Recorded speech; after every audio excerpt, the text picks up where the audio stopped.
So let us now study the doctrine of Lis Pendens.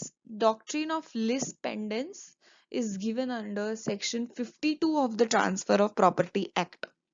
Lis Pendens means that there is a pending litigation. Lis का मतलब होता है litigation और pendens का मतलब होता है pending. This is one of the easiest doctrine to remember. During the pendency of a suit in a court of law, property which is subject to litigation cannot be transferred.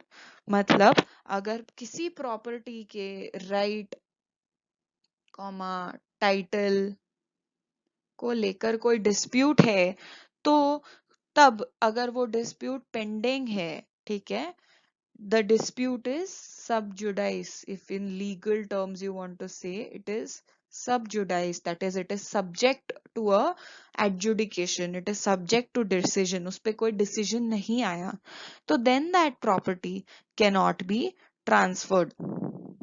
Assuming दो भाई है, there are two brothers A and B, ठीक है, they are fighting over a property, the ownership of a fight, they are fighting over it, they are litigating in a court over the ownership of their residential house. Now during the proceedings, जब court में ये proceeding चल रही है तब ए ने ये house cell कर दिया सी को. Now the court says that B has the right over this house. Court gives the right to Mr. B. अभी C को क्या करना पड़ेगा, ये सेल का हाउस B को देना पड़ेगा. पर अगर A जीत जा, देयर आर टू सिनारियोज, एक में B जीता, B जब जीता तो ये सेल जो है वो इनवैलिड हो गई और B को ये हाउस रिटर्न करना पड़ा. पर अगर ए जीत जाता तो क्या होता, तो कुछ नहीं, तो ये सेल वैलिड हो जाती, then that sale would have been valid.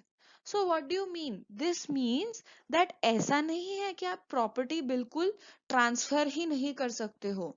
If you look at the wordings of this section, if you look at or interpret this wordings carefully, then you will understand that property के transfer पे prohibition नहीं है.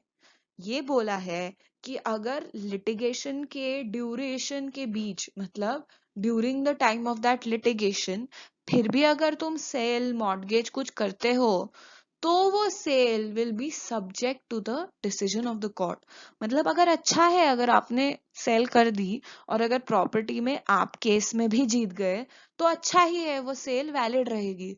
पर अगर आपने वो cell किया और अगर आप वो केस में नहीं जीते, अगर आपने वो केस नहीं जीती तो वो सेल इनवैलिड हो जाएगी. That is the decision, that is the sale और the transfer will be subject to the decision of the court. Simple. So there are 5 ingredients.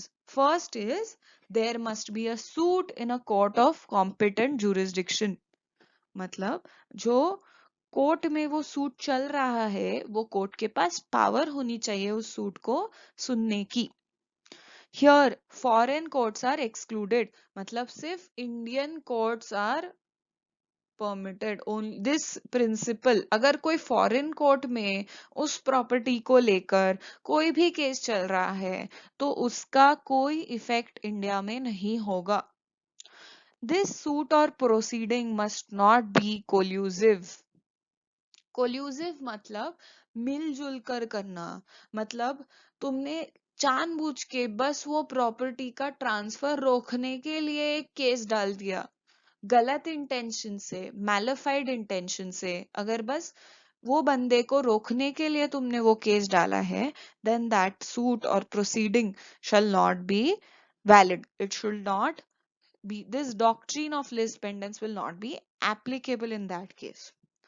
Then that right to immovable property should be directly in question.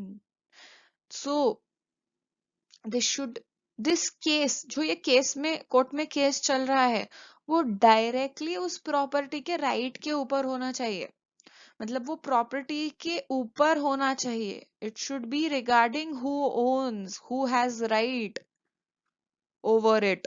Yes, this should be the case. If there are lots of cases about a property, कि there can be a tax case कि आपने stamp duty नहीं भरी है.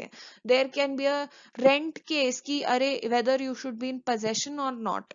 Whether the lessee can sublease it or not. There can be innumerable questions about that property, but those are not all considered in this doctrine.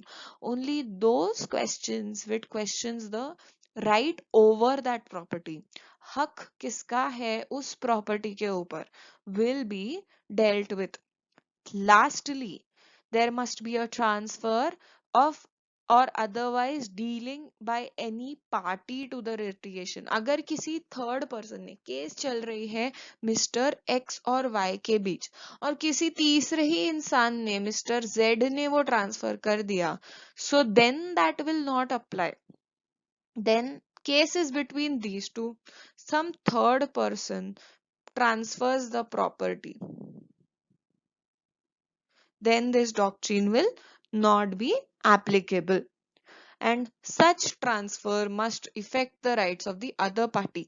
अगर X ने ये transfer किया है तो Y के ऊपर इसका इम्पैक्ट होना चाहिए. अगर ये प्रॉपर्टी है समझो, उसमें से ये दोनों का XY का हिस्सा है, इस हिस्से पे डिस्प्यूट है, this is the disputed area, and now X sells this part, उसका ही हिस्से का X ने कुछ ट्रांसफर किया, तो इससे Y के हिस्से पे कोई फर्क पड़ रहा है क्या? नहीं. ऐसा ट्रांसफर होना चाहिए जो एक पार्टी टू द लिटिगेशन ने किया होना चाहिए, और उसका दूसरी पार्टी पे फर्क पड़ना चाहिए, उसका दूसरी पार्टी पे इम्पैक्ट होना चाहिए. So the parties, both the parties to the litigation should be involved. So this is the doctrine of lis pendens. What does the doctrine say? कि during the time that a property is in dispute, during which it is questioned, then that property will not be allowed to transfer, and if it is transferred, it will be subject to the decision of the court. It will be subject to the decision of the court.